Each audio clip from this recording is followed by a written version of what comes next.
Hi everyone, welcome to my channel. ತಮ್ಮೆಲ್ಲರಿಗೂ ನಮ್ಮ ಚಾನಲ್ಗೆ ಸ್ವಾಗತ ಕೋರುತ್ತಾ ಇವತ್ತಿನ ವಿಡಿಯೋದಲ್ಲಿ ನಾನು ತಮ್ಮೊಂದಿಗೆ ಶೇರ್ ಮಾಡಿಕೊಳ್ಳುತ್ತಿರುವ ವಿಷಯ ಇಲ್ಲಿ 2026-27ನೇ ಸಾಲಿನ ಜವಾಹರ್ ನವೋದಯ ವಿದ್ಯಾಲಯ ಪ್ರವೇಶ ಪರೀಕ್ಷೆಯಲ್ಲಿ 5 ಅಂಕಿ ಸಂಖ್ಯೆಗಳಾಗಿರ್ಬೋದು, 4 ಅಂಕಿ ಮತ್ತು 3 ಅಂಕಿ ಸಂಖ್ಯೆಗಳ ಮೇಲೆ ಕೇಳಬಹುದಾದಂತಹ ಒಂದು ಪ್ರಶ್ನೆಯನ್ನು ಕುರಿತು ಇವತ್ತು ನಾನು ತಮ್ಮೊಂದಿಗೆ ಶೇರ್ ಮಾಡಿಕೊಳ್ತಾ ಇದ್ದೀನಿ.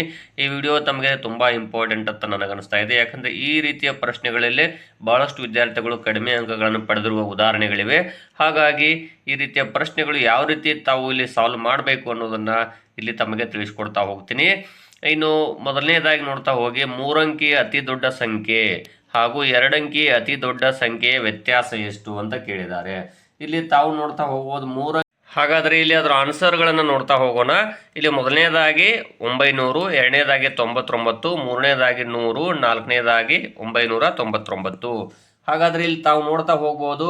ಇಲ್ಲಿ 3 ಅಂಕಿ ಅಂದಾಗ ಮೊದಲಿಗೆ 999 ಹಚ್ಕೋಬೇಕು.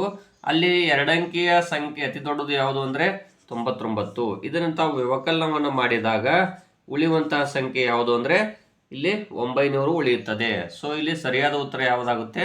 900 ಆಗುತ್ತದೆ. ಈ ರೀತಿ 3 ಅಂಕಿಯಲ್ಲಿ ಅತಿ ದೊಡ್ಡ ಸಂಖ್ಯೆ ಮತ್ತು 2 ಅಂಕಿಯಲ್ಲಿ ಅತಿ ದೊಡ್ಡ ಸಂಖ್ಯೆ ವ್ಯತ್ಯಾಸ ಎಷ್ಟು ಅಂತ ಕೇಳಿದಾಗ ಈ ರೀತಿ ಬಿಡಿಸಬೇಕಾಗುತ್ತದೆ ತಾವು. ಒಂದು ಉದಾಹರಣೆಯನ್ನು ತಮ್ಮೊಂದಿಗೆ ಶೇರ್ ಮಾಡ್ಕೊಳ್ತಾ ಇದ್ದೀನಿ. 4 ಅಂಕಿ ಅತಿ ದೊಡ್ಡ ಸಂಖ್ಯೆ ಹಾಗೂ 2 ಅಂಕಿ ಅತಿ ಚಿಕ್ಕ ಸಂಖ್ಯೆಯ ಗುಣಲಬ್ಧ ಎಷ್ಟು ಅಂತ ಕೇಳಿದ್ದಾರೆ. ಹಾಗಾದ್ರೆ ಇಲ್ಲಿ 4 ಅಂಕಿಯ ಅತಿ ದೊಡ್ಡ ಸಂಖ್ಯೆಯನ್ನು ನಾವು ಬರ್ಕೊಳ್ತಾ ಹೋಗೋಣ. ಇಲ್ಲಿ 4 ಆಪ್ಷನ್ಸ್ಗಳು ಕೊಟ್ಟಿದ್ದಾರೆ. 99,990, 9,990 ಹಾಗೂ ಮೂರನೇದು 90, ನಾಲ್ಕನೇದು 9,910. ಹಾಗಾದ್ರೆ ಇಲ್ಲಿ ಮೊದಲನೇದಾಗಿ 4 ಅಂಕಿ ಅತಿ ದೊಡ್ಡ ಸಂಖ್ಯೆ ಯಾವುದಾಗುತ್ತೆ ಅಂದ್ರೆ ಇಲ್ಲಿ 9,999 ಮತ್ತು 2 ಅಂಕಿ ಅತಿ ಚಿಕ್ಕ ಸಂಖ್ಯೆ ಅಂದಾಗ ಅಲ್ಲಿ 10 ಆಗುತ್ತದೆ. ಹಾಗಾಗಿ ಅದರ ಆನ್ಸರ್ಗಳನ್ನು ತಾವು ನೋಡ್ತಾ ಹೋಗೋದಾದರೆ ಇಲ್ಲಿ ನೋಡ್ಬೋದು ತಾವು ಕೂಡ ಈ 4 ಆಪ್ಷನ್ಸ್ಗಳಲ್ಲಿ ಯಾವುದು ಆನ್ಸರ್ ಆಗುತ್ತೆ ಅಂತ ಹೇಳಿ. ಇಲ್ಲಿ 4 ಆಪ್ಷನ್ಸ್ಗಳಲ್ಲಿ ತಾವು ಏನು ಮಾಡ್ಬೇಕು? ಮೊದಲನೇದಾಗಿ ಇಲ್ಲಿ ಗುಣಾಕಾರ 9,999ಕ್ಕೆ ಇಲ್ಲಿ ಇಂಟು ಅಥವಾ ಗುಣಾಕಾರ ಚಿಹ್ನೆ 10 ಹಾಕಿ ಗುಣಾಕಾರ ಮಾಡಿದಾಗ 99,999 ಬರುತ್ತದೆ. ಸೊ ಇಲ್ಲಿ ನೀವು ನೋಡ್ತಾ ಹೋಗ್ಬೋದು 4 ಅಂಕಿ ಅತಿ ದೊಡ್ಡ ಸಂಖ್ಯೆ ಹಾಗೂ 2 ಅಂಕಿ ಅತಿ ಚಿಕ್ಕ ಸಂಖ್ಯೆಯ ಗುಣಲಬ್ಧ ನೋಡಿದಾಗ ಇಲ್ಲಿ ಮೊದಲೇ ಆಪ್ಷನ್ ಬರುತ್ತೆ 99,990. ಹಾಗಾಗಿ ಸರಿಯಾದ ಆಪ್ಷನ್ ಯಾವುದು ಅಂದರೆ ಮೊದಲನೇದಾಗುತ್ತದೆ. ಇಲ್ಲಿ 5 ಅಂಕಿಯ ಅತಿ ಚಿಕ್ಕ ಸಂಖ್ಯೆ ಹಾಗೂ 4 ಅಂಕಿಯ ಅತಿ ದೊಡ್ಡ ಸಂಖ್ಯೆಯ ವ್ಯತ್ಯಾಸ ಅಂತ ಕೇಳಿದ್ದಾರೆ. ಇಲ್ಲಿ 4 ಆಪ್ಷನ್ಸ್ಗಳಿವೆ. ಮೊದಲನೇ ಆಪ್ಷನ್ 0, ಎರಡನೇ ಆಪ್ಷನ್ 2, ಮೂರನೇ ಆಪ್ಷನ್ 1, ನಾಲ್ಕನೇ ಆಪ್ಷನ್ 4 ಅಂತಿದೆ. ಇಲ್ಲಿ ತಾವು ಕೂಡ ನೋಡ್ತಾ ಹೋಗ್ಬೋದು. ಇಲ್ಲಿ 5 ಅಂಕಿಯ ಅತಿ ಚಿಕ್ಕ ಸಂಖ್ಯೆ ಅಂದಾಗ ಅಲ್ಲಿ ಏನಾಗುತ್ತೆ? 10,000 ಆಗುತ್ತದೆ. ಇನ್ನು 4 ಅಂಕಿಯ ಅತಿ ದೊಡ್ಡ ಸಂಖ್ಯೆ ಅಂದಾಗ ಅಲ್ಲಿ 9,999 ಆಗುತ್ತದೆ. ಹಾಗಾಗಿ ಇಲ್ಲಿ ಆನ್ಸರ್ ಎಷ್ಟು ಬರುತ್ತೆ ಅಂತ ನೋಡ್ತಾ ಹೋಗೋದಾದರೆ ಇಲ್ಲಿ ತಾವು ಕೂಡ ನೋಡ್ತಾ ಹೋಗ್ಬೋದು. 10,000ದಲ್ಲಿ 9,999 ವ್ಯವಕಲನ ಮಾಡಿದರೆ ಉಳಿಯುವಂಥದ್ದು ಆಪ್ಷನ್ ಎಷ್ಟು ಅಂದರೆ 1. ಇದನ್ನು ತಾವು ಇಲ್ಲಿ ಬಾಯ್ಲೆಕ್ಕನೂ ಮಾಡ್ಬೋದು, ಲೆಕ್ಕ ಮಾಡುವಂತಹ ಅವಶ್ಯಕತೆ ಇರುವುದಿಲ್ಲ. 5 ಅಂಕಿ ಅಂದಾಗ ಇಲ್ಲಿ 10,000 ಚಿಕ್ಕ ಸಂಖ್ಯೆ, ಇನ್ನು 4 ಅಂಕಿ ಅತಿ ದೊಡ್ಡದು ಅಂದರೆ 9,999.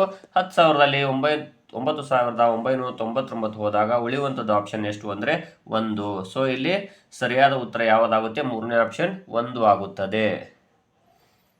ಇನ್ನೊಂದು ಉದಾಹರಣೆಯನ್ನು ನೋಡೋದಾದರೆ 5 ಅಂಕಿಯ ಅತಿ ಚಿಕ್ಕ ಸಂಖ್ಯೆ ಹಾಗೂ 3 ಅಂಕಿಯ ಅತಿ ಚಿಕ್ಕ ಸಂಖ್ಯೆಯಿಂದ ಭಾಗಿಸಿದಾಗ ಬರುವ ಭಾಗಲಬ್ಧ ಎಷ್ಟು ಅಂತ ಕೇಳಿದ್ದಾರೆ. 5 ಅಂಕಿ ಅತಿ ಚಿಕ್ಕ ಸಂಖ್ಯೆ ಅಂದಾಗ ಇಲ್ಲಿ ತಮಗೂ ಗೊತ್ತಿದೆ, ನಾನು ಆಗಲೇ ಹೇಳಿದ್ದೀನಿ 10,000. 10,000ಕ್ಕೆ 3 ಅಂಕಿಯ ಅತಿ ಚಿಕ್ಕ ಸಂಖ್ಯೆ ಅಂದಾಗ 100. 100ರಿಂದ ಭಾಗಾಕಾರ ಮಾಡಬೇಕಾಗುತ್ತೆ. 5 ಅಂಕಿಯ ಅತಿ ಚಿಕ್ಕ ಸಂಖ್ಯೆ ಹಾಗೂ 3 ಅಂಕಿಯ ಅತಿ ಚಿಕ್ಕ ಸಂಖ್ಯೆಯಿಂದ ಭಾಗಿಸಿದಾಗ ಬರುವ ಭಾಗಲಬ್ಧ ಎಷ್ಟು? ಇಲ್ಲಿ 4 ಆಪ್ಷನ್ಸ್ಗಳಿವೆ. ಮೊದಲನೇ ಆಪ್ಷನ್ ನೋಡ್ತಾ ಹೋಗಿ 10, ಎರಡನೇ ಆಪ್ಷನ್ 1,000, ಮೂರನೇ ಆಪ್ಷನ್ 100, ನಾಲ್ಕನೇ ಆಪ್ಷನ್ 10,000.